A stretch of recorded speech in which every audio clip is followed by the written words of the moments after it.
Welcome to Widowcast Podcast, the original podcast launched to help you find the way through your grief. You can create a life of your choosing, filled with meaning and purpose.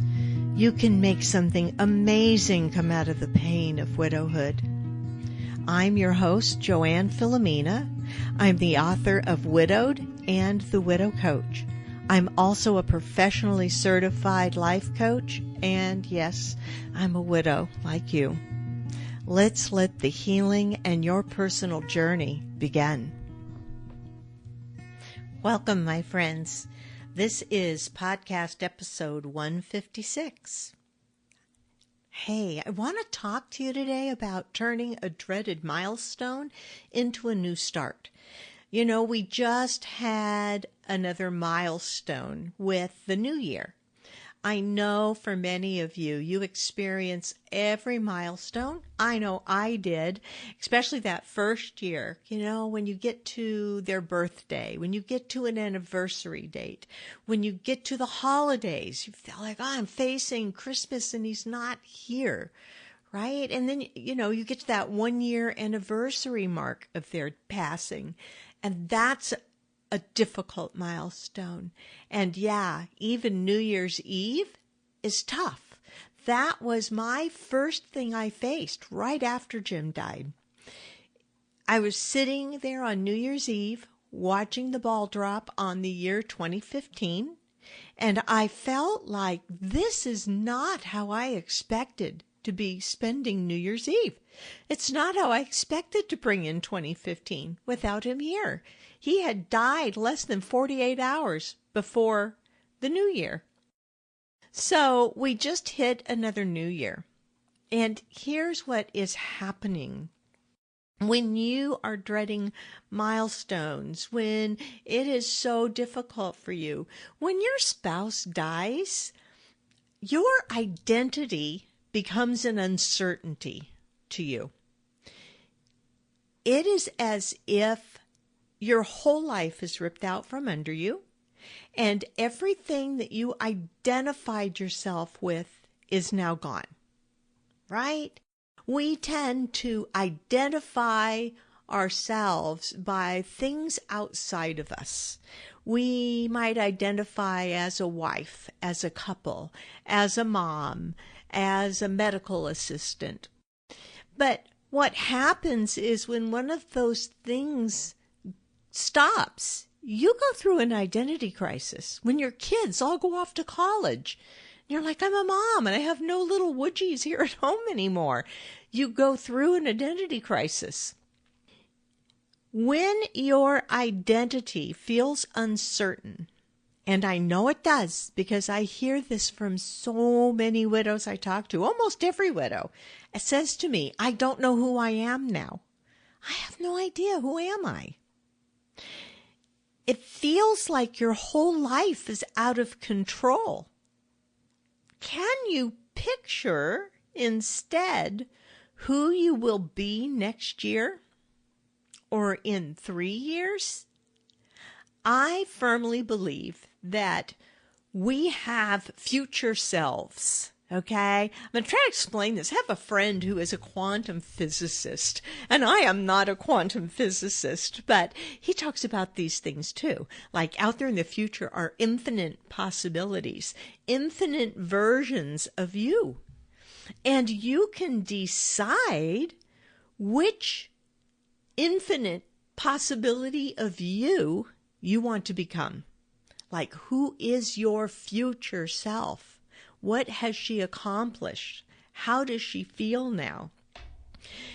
Uncertainty with the pandemic of 2020 affected a lot of widows who had felt like they were past the worst part of their journey through grief, right? They were beginning to feel stable. They were beginning to feel like they had an identity again.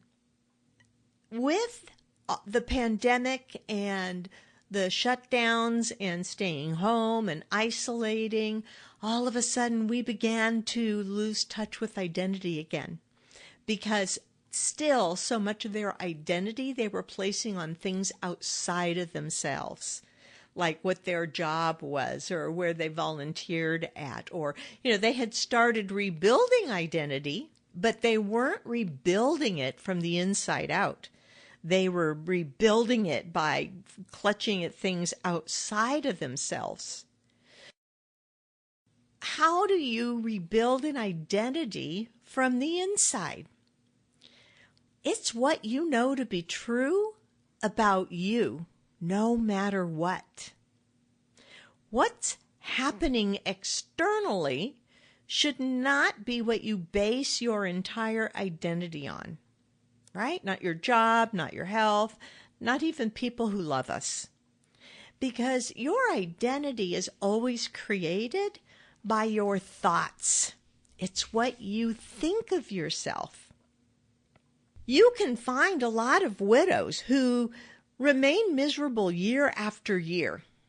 You can find widows who have risen to create a life, a new identity for themselves. Being miserable means you're still basing your identity on your past, right? You were basing it on, as I said, being a wife or a husband, if you are a widower listening to this, being part of a couple.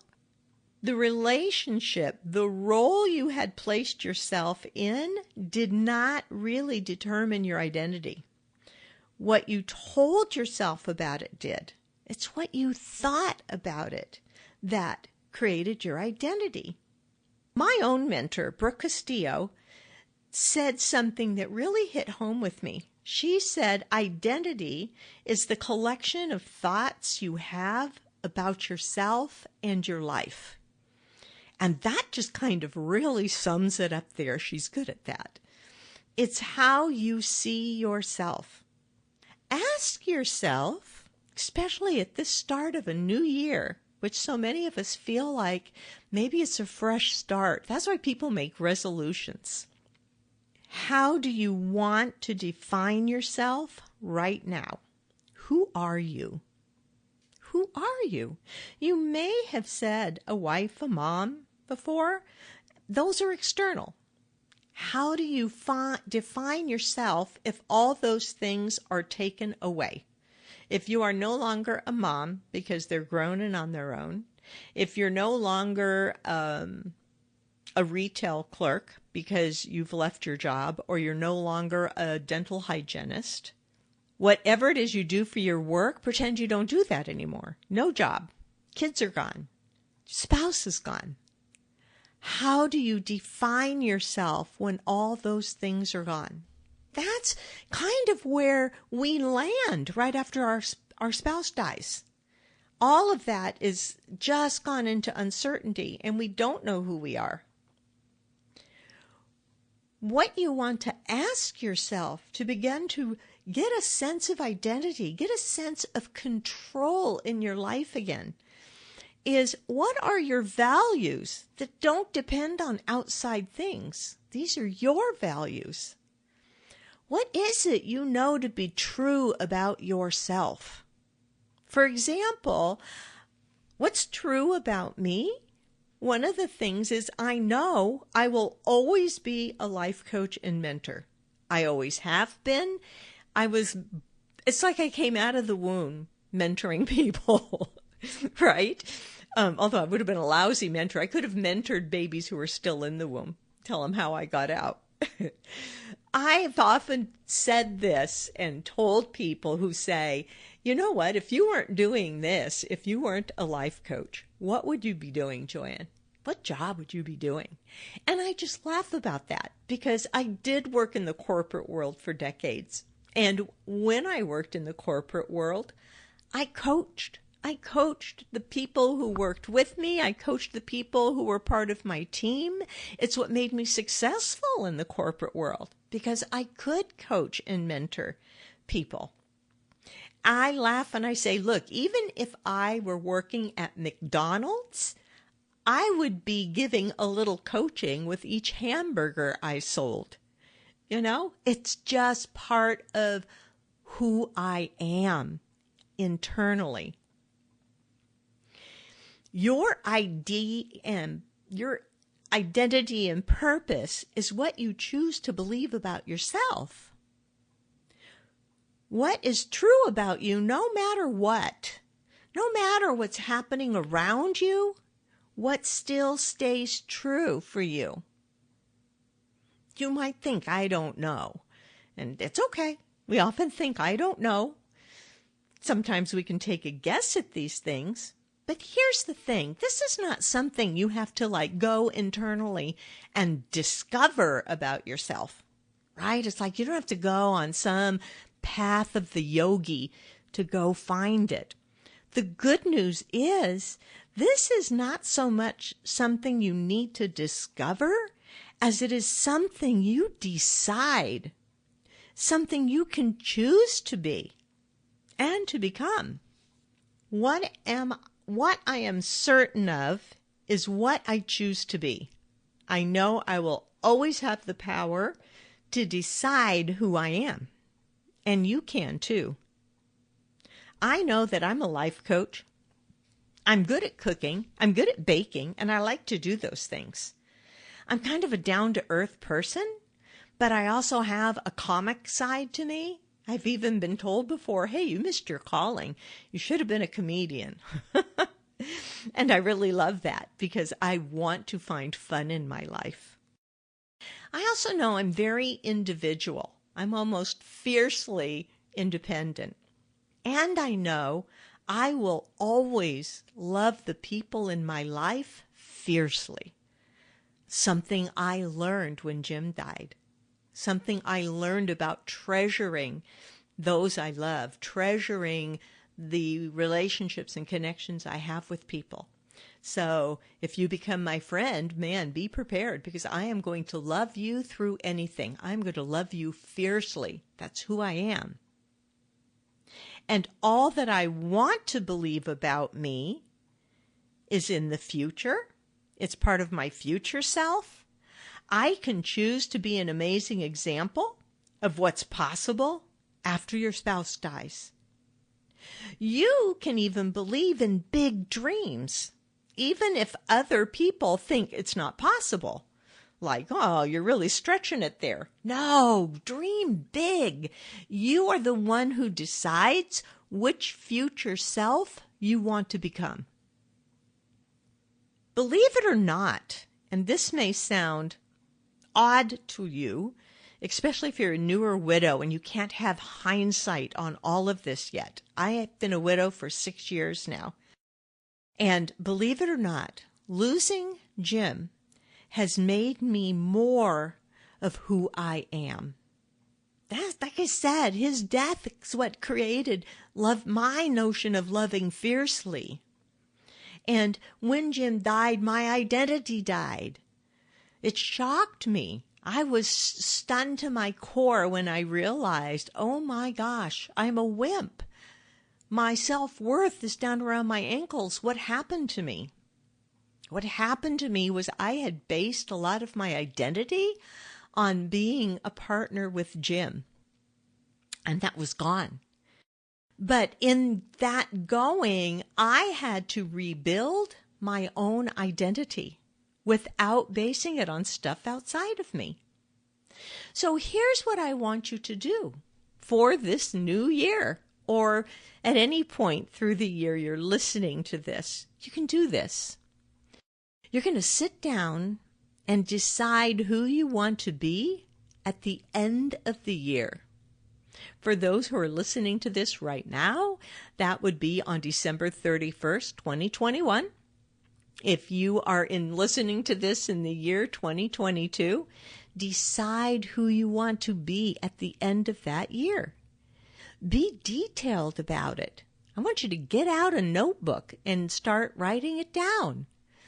Decide to start doing what she would be doing.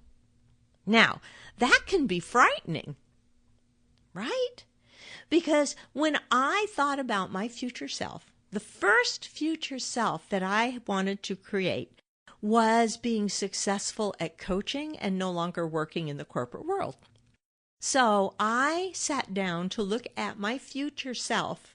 She was the Joanne that had developed the coaching practice. She was the Joanne who was helping other widows, and she was successful at it. And I got so detailed about who she was that I even looked at her shoes. I may have talked about this with you guys before, I don't know. But listen, when I went for coach certification and I met Brooke Castillo, she always came in with like the hottest shoes on. Every day I would like look at her feet. You know, she did in-person training in those days. I would look at to see what shoes she had on. So down the road, when I decided I wanted to be a successful coach, I thought, oh, a successful coach wears really hot shoes. And I had been wearing Birkenstock sandals because I had had multiple knee surgeries. And after my knee surgeries, Birkenstocks were the only thing I could walk comfortably in. Even tennis shoes hurt. So I had been in Birkenstock sandals for several years as I went through the healing process with my knees. And I thought, no, I have to be able to find sexy shoes that I can walk in comfortably right now. Right? They had to meet both those requirements because I sure wasn't going to mess up my knees again. I went out and decided I was going to spend whatever it took. I was going to do whatever it took. I was going to find a couple pairs of really hot shoes that I was comfortable walking in. And I did. Because I knew, it sounds silly, but I knew if I had those shoes and I could put them on my feet as I sat down at my computer to work every day, that it would walk me into that future self. When you sit down and decide who you're going to be at the end of the year, you want to be detailed because you want to start making decisions the way she would decide them. You know, if you're faced with a decision and you are feeling really insecure about it, widows we are like, we can't decide anymore. We can't decide because we're used to sitting down with our partner and discussing it. But now when you're trying to decide something, what you can do is sit down, take a deep breath, reach out to that future self, that you at the end of the year, and ask her, what did you decide?